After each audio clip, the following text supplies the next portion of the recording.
Inorganic compounds क्या होते हैं और इनकी पुरानी और न्यू डेफिनेशन में डिफरेंस क्या होता है। नमस्ते, मेरा नाम मनदीप दलाल है और इस लेक्चर में हम इन्हीं प्रश्नों के उत्तर खोजने की कोशिश करेंगे।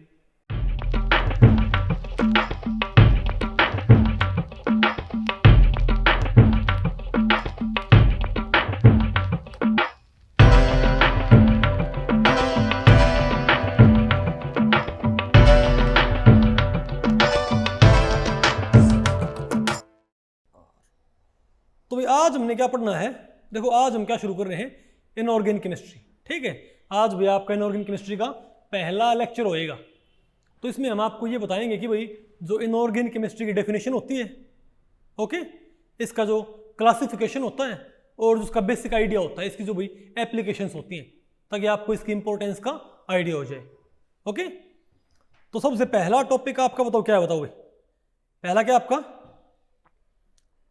Definition of inorganic chemistry. भाई इस लेक्चर को हमने टोटल 2 सेक्शंस के अंदर डिवाइड किया है। जो आपका पहला सेक्शन है वो बताओ क्या है। फर्स्ट सेक्शन क्या आपका old definition of inorganic chemistry, second क्या होगी आपकी new definition of inorganic chemistry. ये काफी हद तक आपका जो ऑर्गेनिक वाला पोर्शन था ना, जैसे ऑर्गेनिक के अंदर क्या होती है आपकी 2 डेफिनेशन होती हैं, न्यू और ओल्ड, वैसे ही यहां पर आपकी। ओके, तो पहले हम क्या देखते हैं, old definition of inorganic chemistry. ये बताओ क्या बोलती है old definition of inorganic chemistry. Inorganic compounds में simply be defined as the compounds which can be obtained from non living beings and study of such compounds is called as inorganic chemistry. यानी जो old definition होती है उसमें भाई देखो, organic का मतलब अगर आप वैसे देखोगे ना, जनरली क्या होता है, ऑर्गेनिक का मतलब होता है लिविंग, नेचुरल। ठीक है बात। तो जो कंपाउंड्स नॉन लिविंग थिंग्स से आप हासिल करते हो, जैसे कि मान लिया भाई कोई कार्बोनेट है, कार्बोनेट आप यूजुअली जो रॉक्स वगैरह हैं, जो पत्थर हैं, उनसे हासिल नहीं करते क्या। जो भाई NaCl है वो भी आप कहाँ से हासिल करते हो बताओ। अरे भाई जो क्या बोलते हैं पानी होता है उससे आप हासिल कर रहे थे, समंदर का पानी होता है भाई, इजंट इट। या फिर आप भाई जो बॉक्साइट है, भाई हेमेटाइट है, मैग्नेटाइट है, इनसे आप क्या हासिल करते हो, आयरन हासिल करते हो, इजंट इट। तो सब ये सब क्या होते हैं, इनऑर्गेनिक कंपाउंड्स। तो शुरुआत में ओल्ड डेफिनेशन ये कहती है कि जो भी कंपाउंड या जो भी एलिमेंट, जो सोना है, गोल्ड, वो आपको भी नेचर में ऐसे ही नहीं मिलता क्या, प्योर फॉर्म में मिलता है। कोई एलिमेंट हो या कोई उस एलिमेंट का कंपाउंड हो, अगर वो आप नॉन लिविंग बीइंग से हासिल कर सकते हो तो उसे क्या बोलते हैं, इनऑर्गेनिक कंपाउंड। ठीक है, और ऐसे कंपाउंड्स की स्टडीज बताओ क्या कहलाती हैं, बोलो भाई इनऑर्गेनिक केमिस्ट्री। आपको पता है भाई सोर्स के बेसिस पे, मतलब जो ये ओल्ड डेफिनेशन है ये सोर्स के ऊपर डिपेंड करती है कि उस कंपाउंड का सोर्स क्या है, इजंट इट। अगर सोर्स उसका क्या है, लिविंग बीइंग, तो क्या कहलाएगा वो, ऑर्गेनिक कंपाउंड। यहां पर मैं आपको बताऊं एक तरह से ऑर्गेनिक कंपाउंड्स की डेफिनेशन भी एक तरह से इनकॉर्पोरेट हो जाती है ओल्ड डेफिनेशन, इजंट इट। अगर सोर्स कैसा है, लिविंग बीइंग, भाई प्लांट्स हैं, एनिमल्स हैं, तो क्या है वो ऑर्गेनिक। और अगर उसका सोर्स क्या है, non living beings, non living things, तो बताओ क्या है वो, इनऑर्गेनिक।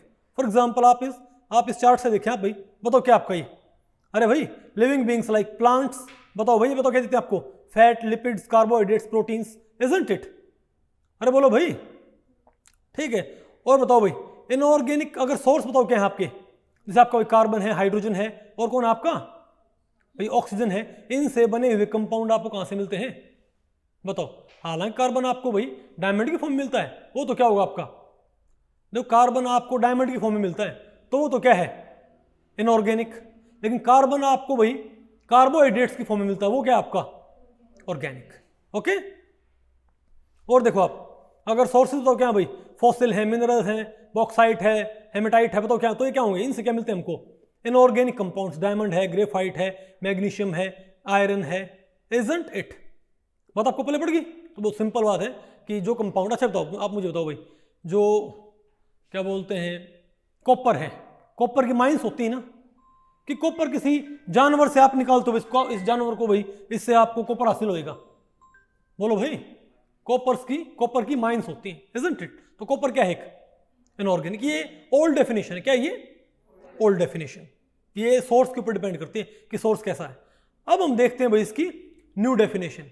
न्यू डेफिनेशन क्या बोलती है, न्यू डेफिनेशन इनऑर्गेनिक कंपाउंड्स की ये होती है, आप इसको एक तरह से ऑर्गेनिक कंपाउंड्स के अलावा बोल सकते हो भाई chemistry of all elements and compounds excepting hydrocarbons and their derivatives is called as inorganic chemistry. यानी हाइड्रोकार्बन्स और उनके डेरिवेटिव्स। अरे भाई हाइड्रोकार्बन्स होते हैं, उनके कौन कौन से डेरिवेटिव होते, उनके भाई कौन कौन से डेरिवेटिव होते हैं बताओ। अरे भाई जो आपके ये होते हैं भाई कीटोन हैं, एल्डिहाइड हैं, साइक्लोएल्केन्स हैं, ये सब बताओ किसके डेरिवेटिव होते हैं, हाइड्रोकार्बन्स के, इजंट इट। भाई आपके चाहिए एरोमेटिक कंपाउंड्स हैं, एनहाइड्राइड हैं, ओके, एसिड्स हैं, अमाइड्स हैं, ये सब क्या होते हैं आपके ऑर्गेनिक कंपाउंड्स, यानी कि हाइड्रोकार्बन्स और उनके डेरिवेटिव्स। उनकी स्टडी क्या कहलाती है ऑर्गेनिक केमिस्ट्री। और उनके अलावा जो भी कुछ बच गया आपका, चाहे उसमें आपके प्योर एलिमेंट हो, चाहे उसमें आपके भाई उन एलिमेंट से बनने वाले कंपाउंड्स हो, उन सब की स्टडी क्या कहलाती है inorganic chemistry. Okay, for example कभी ये मत बोल दियो, आमतौर पे ये बोल देते ना कि ऑर्गेनिक केमिस्ट्री क्या होती है, study of carbon and it's compounds, carbon and it's compounds ना।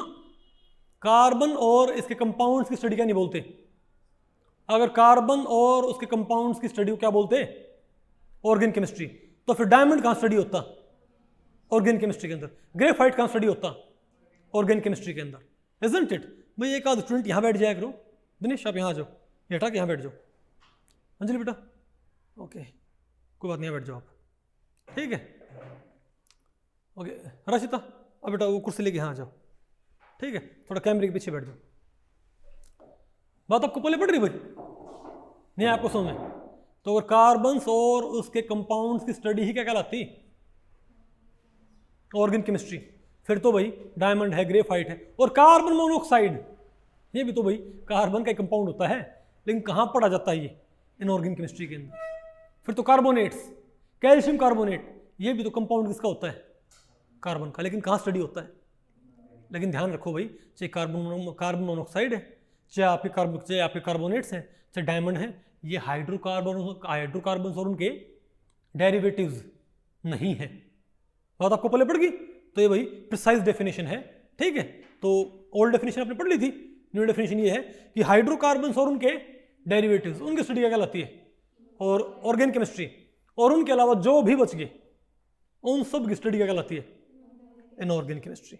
ओके, आगे आपको ये अब इसके ऊपर क्वेश्चन देखो भाई, मैं आपको बताऊं कई बार क्या होता है कि बहुत इजी टॉपिक होते हैं, लेकिन क्योंकि हमको भाई स्टोरी टेलिंग में उसको पढ़ाना पड़ता है, ठीक है, तो इनके ऊपर भाई नेट में क्वेश्चन बेसिक नहीं आ रखे, लेकिन भाई हम क्योंकि उस आपकी जो नॉलेज है उसको टेस्ट जरूर करेंगे, ठीक है ना, क्या आपको चीज़ पल्ले पड़ी कि नहीं पल्ले पड़ी, ठीक है। ओके, तो इसके ऊपर जो क्वेश्चन है वो बताओ, आप बताओ, अब बताओ इसके ऊपर आप क्वेश्चन। पहला क्वेश्चन क्या है, आपको भी ये लग सकता है कि क्वेश्चन तो बहुत ईजी है भाई, इजी भी आएंगे आपके, मुश्किल क्वेश्चन भी आएंगे, ठीक है। Okay, among the following complexes find out the inorganic species. आप ये बताओ इनमें से इनऑर्गेनिक स्पीशीज कौन सी है। C6H12O6, C6H6, FeCN6 and CH3CO6। अब आप सोचोगे भाई सभी में कार्बन है तो सारे ही क्या है ऑर्गेनिक। भाई ये हाइड्रोकार्बन्स और उनके डेरिवेटिव से बिलोंग नहीं करता भाई, तो ये क्या, इसका आंसर क्या हुआ सी आंसर, इजंट इट। अब बताओ क्वेश्चन 2 क्या है, among the following complexes find out the inorganic species. बताओ इनमें से ऑर्गेनिक स्पीशीज कौन सी है, बताओ इनमें से। CO, CH3I, साइनाइड, CN भी क्या होता है मैं आपको बताऊं भाई, इनऑर्गेनिक स्पीशीज ही काउंट होती है जनरली। अमोनिया भी क्या काउंट होता है इनऑर्गेनिक। बताओ इनमें से कौन सा बच गया आपको, आयोडीन है। अरे भाई आयोडीन बेशक है, लेकिन यहां पर आयोडीन CH3I वास्तव में CH4 का क्या है डेरिवेटिव, तो CH3I क्या होगा ऑर्गेनिक। तो कौन सा ऑप्शन है इसका भाई आपका, बी ऑप्शन। ओके, तो भाई इस लेक्चर में इतना ही। अगर इस लेक्चर के बारे में आपके कुछ प्रश्न हैं या सुझाव हैं तो आप मुझे नीचे कमेंट सेक्शन में पूछ सकते हैं, मैं उनके उत्तर देने की पूरी कोशिश करूंगा। तो भाई ठीक है, मिलते हैं अगले लेक्चर में, तब तक के लिए नमस्ते।